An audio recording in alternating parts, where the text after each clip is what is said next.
Right now at 6, neighborhood on edge after someone shoots and kills a rideshare driver and injures a teenage passenger. To see that it was literally right outside our house was unnerving.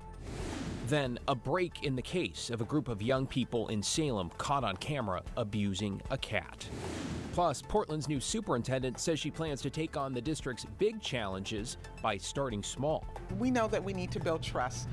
And later, as the parade of ships sails in for Fleet Week, the Oregon Air National Guard gets new wings. You know, it's got more power, better sensors, more weapons. It's awesome.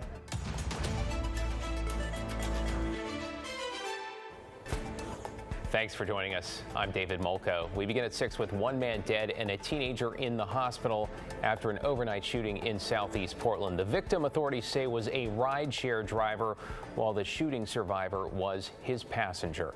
Let's get right to Blair Best live at East Precinct with the very latest here. Blair. Well, so far, Portland police have not said what led up to this deadly shooting, and the suspect is still on the run. But I can tell you from spending the day in that neighborhood, the community is not only unnerved, but they want answers. It happened Tuesday, just before midnight. Just like 20 feet out there where the broken glass is. 2 people were shot while sitting in a vehicle on this dead-end street off Southeast 130th Place. This woman lives nearby and did not want to be seen on camera. It was dead quiet, and then all of a sudden it was just this loud, what almost sounded like banging on like a metal trash can, like maybe 8 times. Portland police say a man who has not yet been identified died at the scene. He was working as a driver for a rideshare company at the time. A 17-year-old boy was his passenger and was critically injured. Paramedics rushed him to the hospital. To see that it was literally right outside our house was unnerving. Video shows police on scene with guns drawn and a drone in the air. So I'm standing in a church parking lot, and across the street is an elementary school. The shooting happened a block to my right. Neighbors say the suspect jumped over this fence behind me as they were running from police. The neighbor that's right behind me, they jumped in his backyard when he was standing in his backyard. I'm thinking this neighborhood's getting scarier. For Robin, it's been her home for more than 20 years. It's getting scary. It's time to sell and move. For hours, surrounding streets were blocked as homicide detectives worked the area. The next day, more than just broken glass remains. There's a scar on the neighborhood as those living there try to make sense of it all.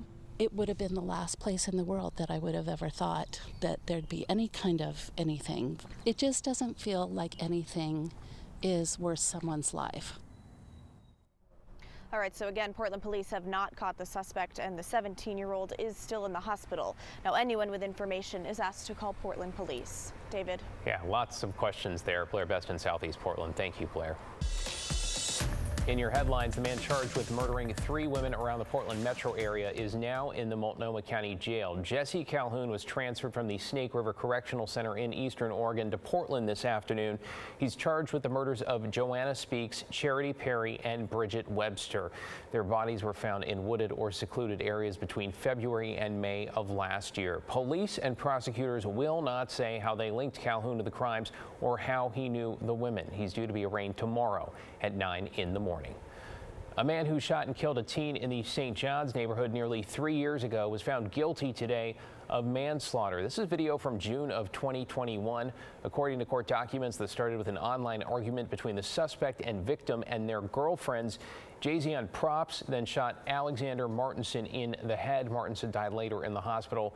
Props is now also facing additional charges for allegedly lying to the grand jury. He'll be sentenced next month. 2 Salem teens are facing animal abuse charges this evening for their alleged involvement in the killing of a pet cat last month. A warning, some of the video here is disturbing. It shows a group of what appear to be 5 young people approaching the cat when one of them pulls out a gun. We will not show you those moments, but the video shows that person shooting the animal twice while others record with their phones. 2 17-year-old boys were arrested yesterday. Salem police are still looking for the 3 others, including the one they say shot the cat. Parking could soon be limited on the streets near the Moda Center during events. Today, Portland City Council advanced a parking permit proposal for the Elliott neighborhood. If approved, it would be in effect daily from October through May from 5 to 10 p.m. Now, during those times, parking would be restricted to 2 hours if you do not have a permit. The permits, of course, would go to those who live in the area and their guests.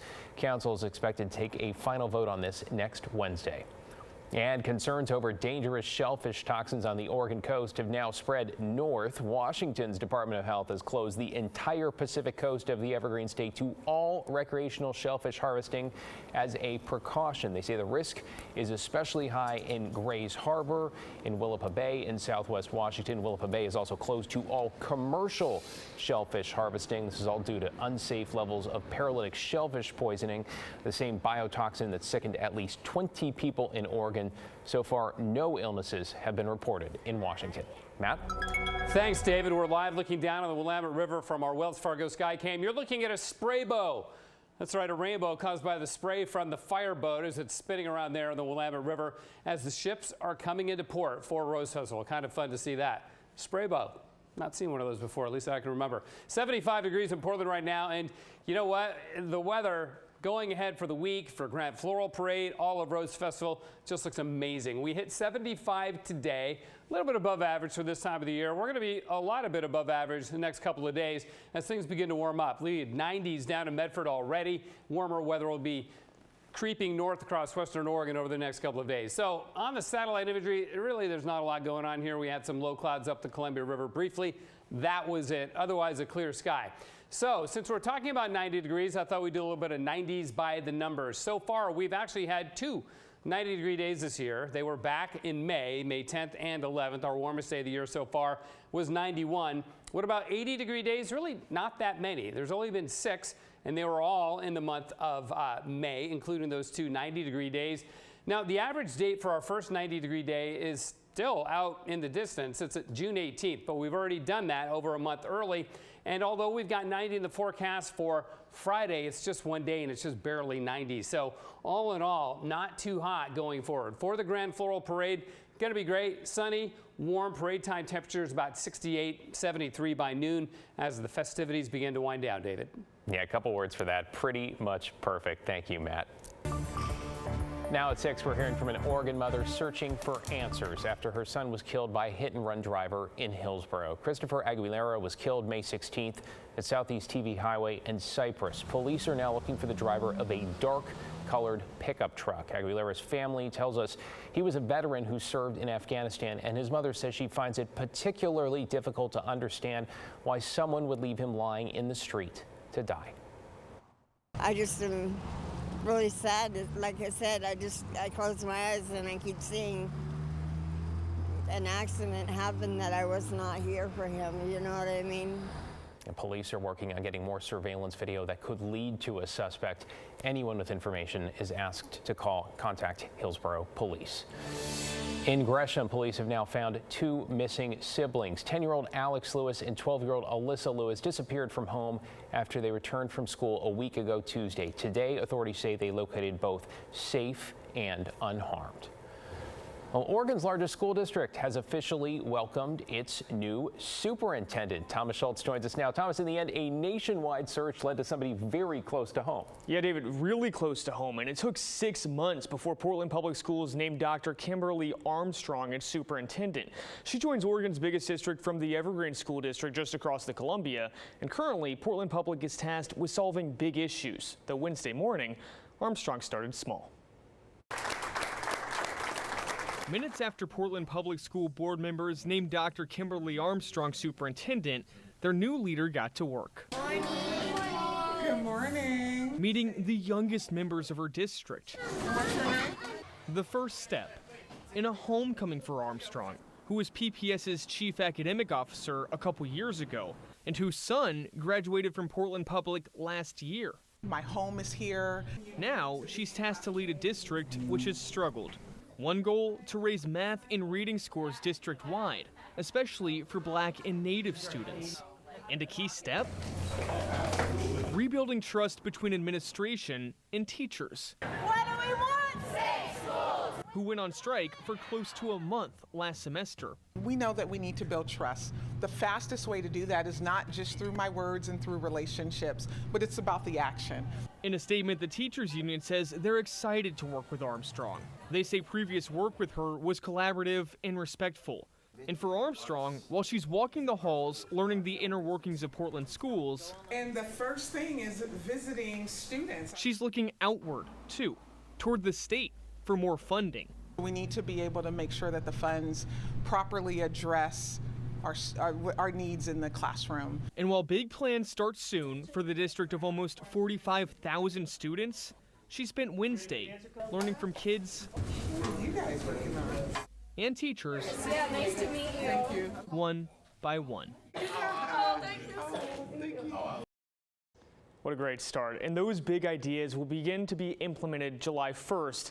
That's when Armstrong's tenure officially begins. David? I suppose that will be her official day one. Thank you, Thomas. All right, June is Pride Month, and one more thing gay men can celebrate this season is that they are finally permitted to donate blood. So making up for lost time is really nice, and just knowing that it's finally happening and like just a rewarding experience that I get to participate in. Well, Dylan Smith is the supervisor of BloodWorks Northwest's Vancouver Donation Center. Smith is gay, happy to donate blood, and encouraging others to do the same. In May 2023, the FDA changed guidelines that ended a long-standing ban on donations from gay men. Now, BloodWorks Northwest has a screening process in place based on individual risk assessments, not sexual orientation. So this is our first Pride Month that BloodWorks gets to celebrate not only donating blood, but allowing men who have sex with men, so gay men, to donate blood as well, now that they're eligible. BloodWorks Northwest supplies blood to hospitals throughout the region. They're going to be doing blood drives at the Beaverton Pride Celebration, that's on June 30th, and at the Vancouver Pride Festival on July 13th. You can also make an appointment to donate anytime. Straight ahead at 6, the sun shining on the Rose Festival with a perfect day for the oldest children's parade in the nation. Plus, all eyes on the Willamette. We are live at the waterfront as the big American and Canadian ships arrive. And coming up at 6:30, ODOT's director and several state lawmakers are on a statewide tour to hear your transportation concerns. Though, as Pat Doris reports, there's a much bigger issue at play, and it could impact your commute and bank account. That's just ahead at 6:30 on The Story, only here on KGW.